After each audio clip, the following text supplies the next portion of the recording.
आज आपको बताऊंगा कि कैसे पीएम मोदी की नीतियों से देश का खजाना बढ़ता चला जा रहा है। टैरिफ के काउंटर में भारत धड़ाधड़ एफटीए कर रहा है, दूसरी तरफ कांग्रेस का खजाना क्यों खाली होता जा रहा है यह भी आपको दिखाऊंगा। यह सब कैसे हो रहा है और पीएम मोदी के किस फैसले की वजह से ट्रंप परेशान है, राहुल गांधी और कांग्रेस का तनाव बढ़ा हुआ है, आज इसके बारे में भी बात होगी। लेकिन पहले एक झलक आपको यह बता दूं कि ट्रंप ने सोचा था कि टैरिफ की वजह से भारत का अमेरिका के साथ बिजनेस प्रभावित होगा, इससे भारत की इकोनॉमी पर असर पड़ेगा, लेकिन हुआ उल्टा। ट्रंप की टैरिफ की ऐसी काट निकाली गई कि अब खुद अमेरिका हैरान है। टैरिफ के बाद भारत ने दुनिया के दूसरे देशों के साथ अपने व्यापार को आगे बढ़ाया और इसी का नतीजा है कि भारत एक के बाद एक देशों के साथ फ्री ट्रेड एग्रीमेंट कर रहा है और इसमें ताजा नाम न्यूजीलैंड का जुड़ गया है। एफटीए के तहत न्यूजीलैंड अगले 15 सालों में भारत में 20 अरब डॉलर यानी करीब 1,80,000 करोड़ रुपए का निवेश करेगा। 2030 तक दोनों देशों के बीच व्यापार को दोगुना करके 44,855 करोड़ रुपए करने का लक्ष्य रखा गया। भारत के 100% प्रोडक्ट्स पर न्यूजीलैंड में कोई टैरिफ नहीं लगेगा। न्यूजीलैंड के 95% उत्पादों पर भारत में कोई टैरिफ नहीं लगेगा। भारत की फार्मा इंडस्ट्री, कपड़ा, चमड़ा उद्योग, कीमती रत्न इंडस्ट्री को फायदा होगा। अस्थायी रोजगार वीजा का प्रावधान है, इससे न्यूजीलैंड में रुकने की अवधि 3 साल तक हो सकती है। न्यूजीलैंड में पढ़ाई के लिए जाने वाले भारतीय छात्रों के लिए कोई समय सीमा नहीं होगी। पढ़ाई के दौरान काम के मौके देने के लिए अलग से कार्यक्रम शुरू होगा। यानी न्यूजीलैंड के साथ एफटीए से भारत के व्यापार को मदद मिलेगी। भारतीय छात्रों और प्रोफेशनल्स के लिए भी एफटीए कई मौके लेकर आएगा। न्यूजीलैंड से पहले भारत ने हाल फिलहाल में कई देशों के साथ फ्री ट्रेड एग्रीमेंट किया है, जिसमें ब्रिटेन शामिल है, संयुक्त अरब अमीरात शामिल है, ऑस्ट्रेलिया शामिल है, ओमान, एफ्टा देश यानी आइसलैंड, नॉर्वे और स्विट्जरलैंड, मॉरिशस इसमें शामिल है और अब नया नाम जो है वो न्यूजीलैंड का जुड़ गया है। फ्री ट्रेड एग्रीमेंट से दोनों देशों को फायदा होता है, टैरिफ खत्म हो जाता है या फिर बहुत कम हो जाता है, इससे व्यापार बढ़ जाता है। यानी ट्रंप देखते रह गए और यहां टैरिफ की हवा निकाल दी गई। यहां तक कि अमेरिका के साथ भी भारत का व्यापार घटने के बजाय बढ़ गया भाई। अमेरिका ने 27 अक्टूबर से भारत पर 50% टैरिफ लगाया है। इसके बाद भी भारत का अमेरिका को एक्सपोर्ट तेजी से बढ़ रहा है। नवंबर में अमेरिका को भारतीय एक्सपोर्ट करीब 22.5% बढ़कर 62,000 करोड़ रुपए पहुंच गया। अप्रैल से नवंबर के बीच अमेरिका को भारतीय एक्सपोर्ट 11.38% बढ़ा और 5,30,000 करोड़ रुपए तक पहुंच गया। इतना ही नहीं, अमेरिका भी भारत को खूब एक्सपोर्ट कर रहा है। अप्रैल से नवंबर के बीच भारत को अमेरिकी एक्सपोर्ट 13.5% के करीब बढ़कर 3,17,000 करोड़ रुपए पहुंच गया। ग्लोबल ट्रेड रिसर्च इनिशिएटिव जीटीआरआई के मुताबिक ऐसा इसलिए हुआ क्योंकि कंपनियों ने टैरिफ का तोड़ निकालने के लिए सप्लाई चेन में रीअलाइनमेंट कर लिया है, कीमतों में एडजस्टमेंट कर लिया है और अब मामला सेटल करने के बाद अपनी अपनी इन्वेंट्री रीस्टॉकिंग करने में लगे हुए। यानी भारत का कोई नुकसान ट्रंप कर नहीं पाए। इतना ही नहीं, भारत पर अमेरिकी सैंक्शंस का भी प्रभाव नहीं पड़ रहा है। ट्रंप के इतना बोलने के बावजूद भारत बैकफुट पर नहीं आ रहा, फ्रंट फुट पर खेल रहा है। ट्रंप ने लाख कोशिश कर ली कि भारत रूस से तेल खरीदना बंद कर दे, यहां उल्टा हो रहा है बॉस। रूस अब भी भारत का सबसे बड़ा तेल एक्सपोर्टर बना हुआ है। भारत ने नवंबर में अक्टूबर की तुलना में ऑलमोस्ट 3.5% ज्यादा तेल खरीदा। रूस से नवंबर महीने में 1.77 मिलियन यानी 17 लाख बैरल से ज्यादा तेल प्रतिदिन खरीदा गया है। अनुमान है कि दिसंबर और जनवरी में भी ऐसे ही तेल खरीद जारी रहेगी। यह तब है जब ट्रंप ने रूस की 2 कंपनियों पर सैंक्शन लगा रखा है। तो जो लोग यहां कह रहे थे कि अरे अब देखिए मोदी दबाव में आ गए, अब ना खरीद पाएंगे रूस से तेल, भाई और ज्यादा तेल खरीद रहा है भारत। यानी ट्रंप अपने टैरिफ से भी भारत को नहीं झुका पाए और अब तो भारत खुलकर अमेरिका से कह रहा है कि हेलो, ये दादागिरी हमको ना दिखाना। चाहे एक्सपोर्ट हो या फिर रूस का तेल हो या फिर अमेरिका के साथ ट्रेड डील, भारत अपनी शर्तों के हिसाब से अपने फायदे कर रहा है। अमेरिका के साथ ट्रेड डील पर काफी समय से बातें हो रही और अब भारत ने अमेरिका को क्लियर कट समझा दिया है कि भारत कभी अपना डेयरी सेक्टर नहीं खोलेगा। भारत के लिए अपने किसानों का हित सबसे ऊपर है। भारत न्यूजीलैंड ट्रेड डील में चावल, गेहूं, डेयरी, सोया और दूसरे कृषि उत्पादों को नहीं खोला नरेंद्र मोदी ने। अमेरिका भारतीय बाजार में अपने डेयरी प्रोडक्ट्स और जेनेटिकली मॉडिफाइड अनाज बेचने की मांग कर चुका है। इसी वजह से अमेरिका के साथ भारत की ट्रेड डील फाइनल नहीं हो पा रही और भारत ने एफटीए किया भी, फ्री ट्रेड एग्रीमेंट न्यूजीलैंड वगैरह के साथ, वहां भी नहीं खोला। सब ठीक है बॉस, लेकिन अपने किसान को छोड़ देंगे ऐसा थोड़ी होगा। ट्रंप ऐसे ही पीएम मोदी को टफ नेगोशिएटर नहीं कहते हैं। अमेरिका को भी समझ में आ रहा है ना भाई कि भारत के साथ डील करनी होगी तो भारत की शर्तों पे मानना होगा। जैसे बाकी देश मान रहे हैं दुनिया में। पीएम मोदी जिस तरह से इकोनॉमी को रीशेप कर रहे हैं उसका असर दिख रहा है बॉस। आप भारत के ऑटोमोबाइल सेक्टर को देखिए जो रिकॉर्ड तोड़ रहा है। 2025 में made in India passenger car का एक्सपोर्ट ऑल टाइम होने वाला है। 2025 में भारत करीब 10 लाख पैसेंजर कार एक्सपोर्ट करने वाला है। Society of Indian automobile manufacturers SIAM के मुताबिक 2025 के पहले 11 महीने में भारत 7,90,667 कार एक्सपोर्ट कर चुका है जो भारत में बनी थी। यह पिछले साल के कुल 7,43,326 कारों के एक्सपोर्ट को पार कर चुका है। दिसंबर में कार सेल्स के लिए सबसे मजबूत दिसंबर को माना जाता है। एक्सपर्ट्स का अनुमान है कि भारतीय पैसेंजर कार एक्सपोर्ट आसानी से 10 लाख का माइलस्टोन पार कर जाएगा। यानी दुनिया में भारत में बने कार जो हैं वो एक्सपोर्ट किए जा रहे हैं। इकोनॉमी मजबूत होगी तो देश को फायदा होगा, देश में पैसा आएगा, खजाना भरेगा। पीएम मोदी की पॉलिसी से यह सब देश में हो रहा है। लेकिन दूसरी तरफ जो लोग भारत को डेड इकोनॉमी बता रहे थे उनके खुद का अकाउंट कैसे डेड पड़ रहा हुआ है आपको वो दिखाता हूं। कांग्रेस का हाल देखिए। वो कांग्रेस जिसने देश पर सबसे लंबे समय तक राज किया, आज कांग्रेस की आर्थिक स्थिति कैसे खस्ता हाल हो रही है आपको राजनीतिक दलों की फंडिंग और चंदे के बारे में जानने से पता चलेगा। इससे न सिर्फ पार्टियों की आर्थिक सेहत का पता चलता है बल्कि उन पार्टियों पर कितना भरोसा है यह भी पता चलता है। आप देखिए कि जो पार्टियों को चंदा मिला है, अगर आप उसको देखने बैठिएगा, कांग्रेस को कोई चंदा देने को तैयार नहीं है बॉस। पब्लिक वोट नहीं दे रही, लोग पैसा चंदा नहीं दे रहे। जो पार्टियों को चंदा मिला है उसके बारे में अगर आप देखेंगे कि किसको कितना मिला, आपको समझ में आएगा कि कांग्रेस की क्या हालत हो गई। कांग्रेस को अगर आप देखेंगे 2023-24 और 2024-25, इसमें अगर आप देखेंगे कांग्रेस का हाल, कांग्रेस को 2023-24 में कितना चंदा मिला? 1,129 करोड़ रुपया। 1,129 करोड़ रुपया। ये 24-25 में गिर के बॉस 522 करोड़ रुपए पे आ गया है। -50% बॉस, आधा से भी कम चंदा मिल रहा है। ये हालत हो गई भाई कांग्रेस की। कोई चंदा देने को तैयार नहीं है, पब्लिक वोट नहीं दे रही, कोई चंदा नहीं दे रहा कांग्रेस को। उधर आप बीजेपी को देखिए। बीजेपी को 2023-24 में 3,967 करोड़ रुपए का चंदा मिला। 3,967 करोड़, जो कि 2024-25 में बढ़कर 6,088 करोड़ रुपया हो गया बॉस। यहां +53% है। देख रहे हैं, कोई कांग्रेस में निवेश नहीं करना चाह रहा। बीजेपी को जो डोनेशन मिला है वो करीब दर्जन भर विपक्षी पार्टियों से 4.5 गुना ज्यादा है और कांग्रेस को मिले चंदे से करीब 11 गुना ज्यादा। राजनीतिक पार्टियों को यह डोनेशन इलेक्टोरल बॉन्ड खत्म होने के बाद मिले। विपक्ष आरोप लगा रहा था कि इलेक्टोरल बॉन्ड्स की मदद से बीजेपी ज्यादा चंदा ले रही है, लेकिन इलेक्टोरल बॉन्ड खत्म होने के बाद भी बीजेपी को सबसे ज्यादा चंदा मिला है। दूसरी तरफ कांग्रेस का डोनेशन घट के आधा रह गया है।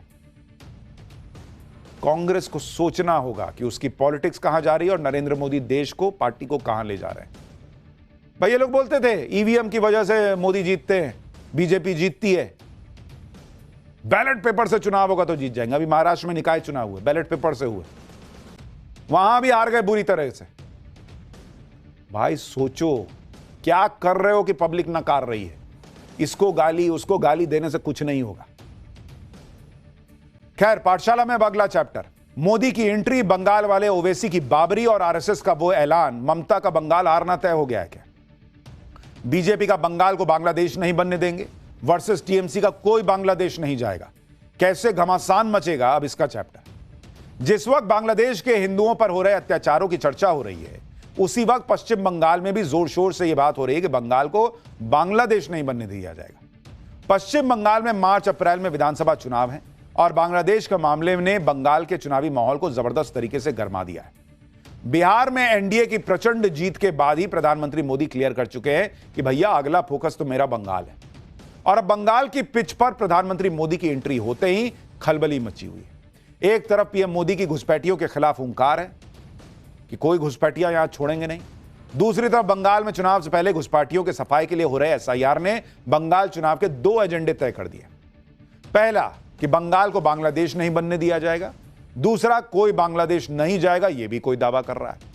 इस सब के बीच ममता बनर्जी बंगाल वाले ओवैसी की बाबरी और आरएसएस के ऐलान पर घिरती जा रही। पहले बंगाल के ओवैसी हुमायूं कबीर ने बाबरी मस्जिद का शिलान्यास किया, अब उन्होंने नई पार्टी बना दी बॉस, और ममता बनर्जी की हार की भविष्यवाणी कर दी।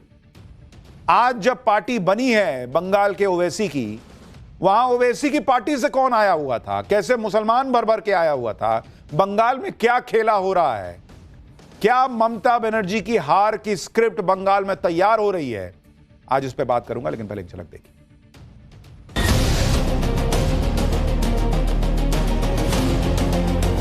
कुछ लोगों ने बोर्ड लगाया है, गो बैक मोदी। अच्छा होता बंगाल की हर गली में, हर खंबे पर यह लिखा जाता कि गो बैक घुसपैठिए।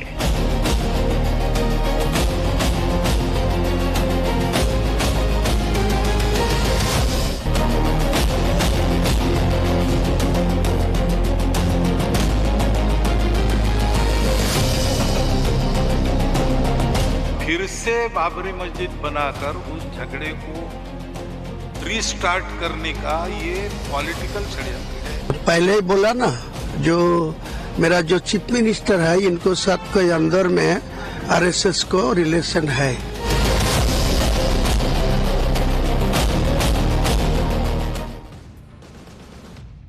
देखिए, बंगाल में सबसे बड़ा चुनावी मुकाबला होना है और यह सीधा मुकाबला है प्रधानमंत्री नरेंद्र मोदी और पश्चिम बंगाल की मुख्यमंत्री ममता बनर्जी के बीच।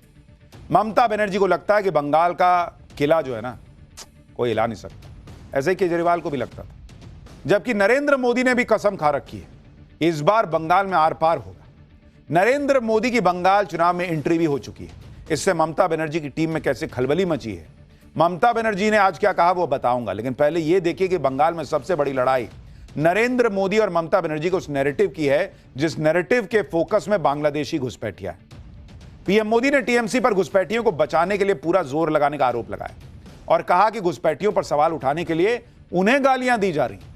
पीएम मोदी बंगाल में रैली करने गए थे, लेकिन वो रैली कर नहीं पाए थे और उधर टीएमसी के लोग पीएम मोदी के लिए गो बैक के नारे लगा रहे थे। पीएम मोदी ने कहा कि अच्छा होता कि अगर बंगाल की हर गली में, हर खंबे पर गो बैक घुसपैठिए के पोस्टर लगाते। सुनिए पीएम मोदी ने कैसे लकीर खींच दी है कि ममता बनर्जी और उनकी पार्टी घुसपैठियों को बचा रहे। बीजेपी के ईमानदार प्रयास के बीच आपको टीएमसी की साजिशों से भी, उनके कारनामों से भी सावधान रहना होगा। टीएमसी घुसपैठियों को बचाने के लिए पूरा जोर लगा रही है। बीजेपी जब घुसपैठियों का सवाल उठाती है तो टीएमसी के नेता हमें गालियां देते हैं। मैंने अभी सोशल मीडिया में देखा, कुछ जगह पर कुछ लोगों ने बोर्ड लगाया है, गो बैक मोदी। अच्छा होता बंगाल की हर गली में, हर खंबे पर यह लिखा जाता कि गो बैक घुसपैठिए, गो बैक घुसपैठिए। लेकिन दुर्भाग्य देखिए, गो बैक मोदी के लिए बंगाल की जनता के विरोधी नारे लगा रहे हैं। बंगाल में नरेंद्र मोदी की एंट्री करते ही टीएमसी में हड़कंप मच गया। टीएमसी नेताओं ने पीएम मोदी के खिलाफ लगे पोस्टर का समर्थन करना शुरू कर दिया कि भाई गो बैक मोदी लिखा है तो क्या गलत लिखा है। सुनिए टीएमसी सांसद सौगत राय ने यह गो बैक मोदी के पोस्टर पर क्या कहा है। नरेंद्र मोदी ने बंगाल में एंट्री करते ही चुनावी माहौल सेट कर दिया। इस पर ममता बनर्जी की टीम में पैनिक तो होगा ही। सीएम ममता ने पूरा गुस्सा चुनाव आयोग पर निकाल दिया और चुनाव आयोग पर बीजेपी के ऑर्डर पर काम करने का आरोप लगा रही है। आज भी ममता बनर्जी ने कोलकाता में टीएमसी के बूथ लेवल एजेंट्स के साथ बैठक की। इस बैठक में ममता बनर्जी ने एसआईआर की सुनवाई को लेकर चुनाव आयोग की तरफ से नियुक्त ऑब्जर्वर्स पर सवाल उठाए। ममता बनर्जी ने कहा कि बंगाल में चल रहे एसआईआर में गंभीर गलतियां हुई हैं, वोटर्स की मैपिंग में गड़बड़ी मिल रही है और चुनाव आयोग बीजेपी के आदेश पर जांच के लिए ऑब्जर्वर नियुक्त कर रहा है। इसके लिए राज्य सरकार को कोई जानकारी तक नहीं दी जा रही। ममता बनर्जी का आरोप है कि यह सारी प्रोसेस चुनाव में बीजेपी को फायदा पहुंचाने के लिए की जा रही और बाहर के लोगों का नाम वोटर लिस्ट में जोड़ने की कोशिश हो रही। आगे ममता बनर्जी का आरोप है कि एसआईआर पर सुनवाई के लिए नियुक्त किए गए अधिकारियों को बांग्ला भाषा का ज्ञान नहीं है, ऐसे में वोटर्स का वेरिफिकेशन करने के योग्य ही नहीं है वो। एक तरफ नरेंद्र मोदी की चुनौती, दूसरी तरफ एसआईआर से घबराहट, तीसरी तरफ बंगाल के ओवैसी भी ममता के सामने दहाड़ रहे हैं। बंगाल के ओवैसी यानी हुमायूं कबीर बंगाल में नई बाबरी बनवा रहे हैं और आज उन्होंने ममता बनर्जी को हराने का दावा करते हुए अपनी नई पार्टी का ऐलान कर दिया। इसके लिए हुमायूं कबीर मुर्शिदाबाद के बेलगांडा में बड़ी रैली करते दिखे। इस रैली में भी बाबरी मस्जिद के शिलान्यास की तरह भारी भीड़ जुटी मुसलमानों की। मस्जिद के लिए जिस तेजी से चंदे में नोट आ रहे हैं, उससे पहले ही ममता बनर्जी को मुस्लिम वोट खिसकता दिख रहा है। उस पर हुमायूं कबीर ने आज ममता बनर्जी को नई टेंशन दे दी। 6 दिसंबर को मस्जिद के शिलान्यास के वक्त हुमायूं कबीर के मन से अल्लाहू अकबर के नारे लगे। आज नई पार्टी का ऐलान करते वक्त हुमायूं कबीर के मन से वंदे मातरम की गूंज सुनाई दी। हुमायूं कबीर ने खुद भी वंदे मातरम कहा और समर्थकों से वंदे मातरम के नारे लगवाए। यानी हुमायूं कबीर की नजर सिर्फ ममता बनर्जी के मुस्लिम वोट बैंक पर नहीं, वो टीएमसी के हिंदू वोट बैंक में भी सेंध मारने का प्लान बना चुके हैं। आप हुमायूं कबीर की रैली में वंदे मातरम की गूंज सुनिए।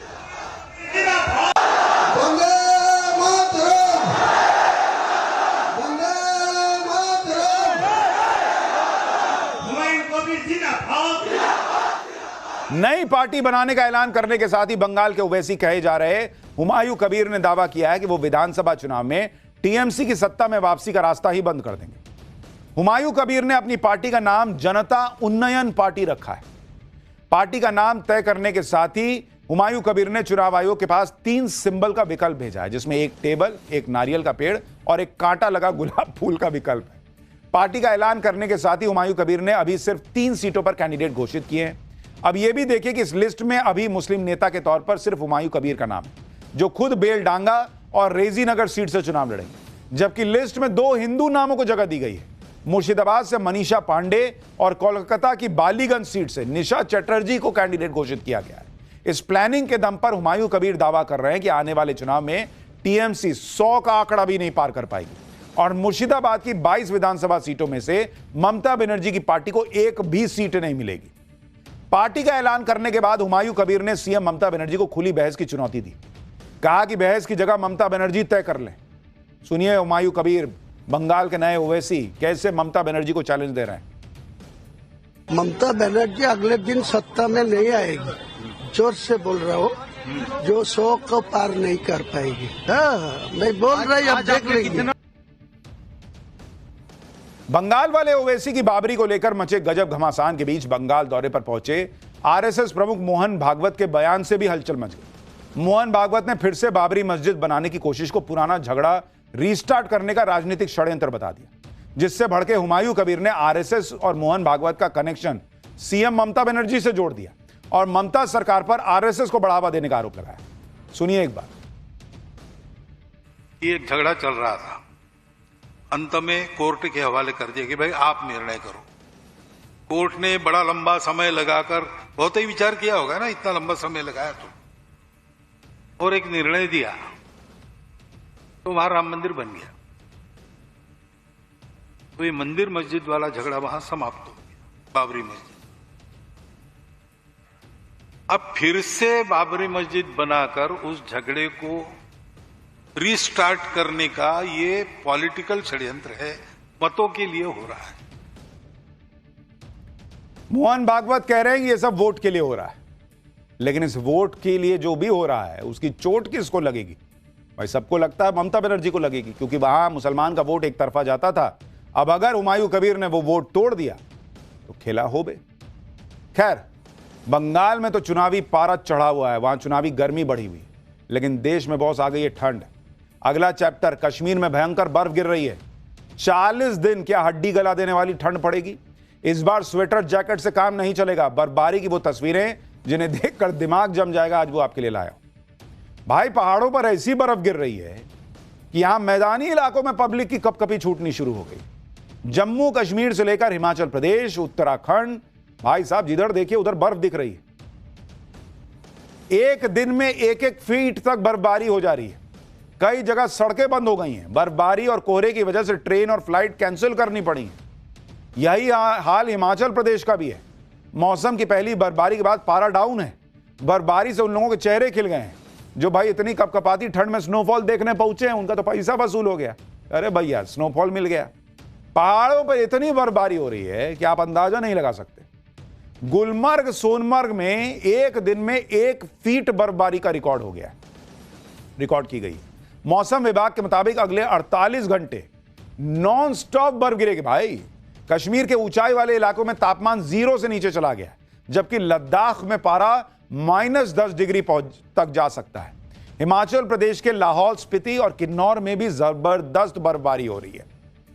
जैसे गर्मियों में 9 दिन का नौतपा होता है ना, एकदम तपा देता है, वैसे ही कश्मीर में सर्दियों में 40 दिन का चिल्लाए कलां होता है। चिल्लाए कलां शुरू हुए 24 घंटे बीते हैं और ऐसी बर्फबारी हो रही है कि रिकॉर्ड टूटने शुरू हो गए। आप गुलमर्ग की तस्वीरें देखिए, बर्फबारी के बाद पूरा शहर बर्फ की चादर में लिपटा नजर आ रहा है। सड़कें तो दिख ही नहीं रही भाई, बर्फ पे चल रही है गाड़ियां और घर दोनों बर्फ से लद गए। इसी बर्फबारी को देखने के लिए मैदानी इलाकों से पर्यटक भर भर के कश्मीर पहुंच रहे हैं, और जो लोग कश्मीर नहीं जा पाए वो रील्स देख के मजा ले रहे हैं कि आहा मजा आ गया। कितना उसको मजा आ रहा होगा। रात में तो स्नोफॉल देखने का अलग ही आनंद है। गुलमर्ग में रात के वक्त जब स्नोफॉल शुरू हुआ तो भयानक ठंड में लोग अपने होटल के कमरों से बाहर निकल आए कि भाई देखो बर्फ गिर रही है, जरा एक आध रील बना ले। तभी तो पड़ोसी देखेगा तो जलेगा। गुलमर्ग के पास सोनमर्ग की तस्वीरें देखिए, बर्फबारी से पूरा इलाका ढक गया। एक दिन में सोनमर्ग और गुलमर्ग में 1-1 फीट की बर्फ गिर गई। बर्फबारी के बाद भी भयंकर पारा जो है वो भयंकर गया नीचे, लेकिन मौसम में ऐसी ताजगी है कि पर्यटक खुद को रोक नहीं पा रहे। भीषण ठंड में लोग बर्फ के साथ खेलते हुए दिख रहे हैं। कारगिल और द्रास की तस्वीरें आप देखिए, गुरेज का इलाका भी बर्फ से ढक गया, ये देखिए, जिसके चलते बांदीपुरा में गुरेज जाने वाली सड़क को ही बंद करना पड़ गया। कारगिल और द्रास समेत लद्दाख में बर्फबारी का दौर चल रहा है। लद्दाख में बर्फबारी के बाद पहाड़ों का आप नजारा देखिए, लद्दाख है, पहाड़ों पर इस वक्त बर्फबारी का मजा अलग है। तो बर्फ से ढकी सड़कों पर गाड़ी चलाना अलग सजा है, क्योंकि बर्फबारी के साथ इतना कोहरा पड़ रहा है कि भाई ड्राइविंग चैलेंज है। खासकर उन लोगों के लिए ज्यादा मुसीबत है जो मैदानी इलाके से यहां आ रहे हैं, कि देख रहे हैं सामने पूरा कुछ दिख ही नहीं रहा है, जो दिख रहा है वो बर्फ दिख रहा है। जोजिला में भी करीब 1 फीट बर्फ गिरी है, ये देखिए। लगातार बर्फबारी के बाद जोजिला दर्रे को बंद करने की नौबत आ गई, लेकिन उससे पहले ही बीआरओ की टीम आई, रुको ना हम साफ करते हैं ना, बंद क्या करना है। सड़कों खोलने का काम शुरू कर दिया, हट गया पूरा बर्फ। लद्दाख के करगिल की तस्वीरें आप देख लीजिए, यहां इतनी बर्फबारी हुई है कि तापमान -3 डिग्री सेल्सियस चला गया। चारों तरफ सिर्फ बर्फ ही बर्फ है। करगिल के लोग साल भर में इसी मौसम का तो इंतजार कर रहे थे। अब करगिल से आई हैरान करने वाली एक तस्वीर देखिए, -3 डिग्री है, यहां क्रिकेट खेल रहे हैं, पूरा मैदान बर्फ से ढका हुआ है भाई। बीच में काली पट्टी बिछा के इतनी भीषण ठंड में 8 लोग दनादन क्रिकेट खेल रहे हैं। जो फील्डिंग कर रहा होगा वो बॉल पकड़ेगा, तेज आएगा तो हाथ जमा हुआ है, कौन पकड़ेगा, रन मारो। पहाड़ों पर बर्फबारी का मजा है, लेकिन अगर आपकी गाड़ी खराब हो गई तो इससे बड़ी सजा और कोई नहीं होती, क्योंकि ना तो जल्दी मैकेनिक मिलता है, ना कोई मदद करने वाला मिलता है। देखिए कैसे गाड़ी को धक्का मारना पड़ता है। कश्मीर में बर्फबारी शुरू हुई तो मैदानी इलाके के लोगों ने कंबल निकालने शुरू किए। उधर चीन से आई तस्वीरें देखकर आप हैरान रह जाएंगे। उत्तरी चीन के इनर मंगोलिया में आइस एंड स्नो नादन फेस्टिवल शुरू हुआ है। हैरानी की बात है कि इस फेस्टिवल को जमी हुई यीमिन नदी पर आयोजित किया गया। इस फेस्टिवल में रूस, मंगोलिया और पूरे चीन से आए लगभग 10,000 लोगों ने हिस्सा लिया। यह फेस्टिवल पहले भी 20 बार आयोजित किया जा चुका है, लेकिन पहली बार इसे जमी हुई बर्फ की नदी पर आयोजित किया जा रहा है। तो हर जगह बर्फ गिर रही है, बर्फ तो नॉनस्टॉप गिर रही है, लेकिन हमको तो ब्रेक लेना पड़ेगा।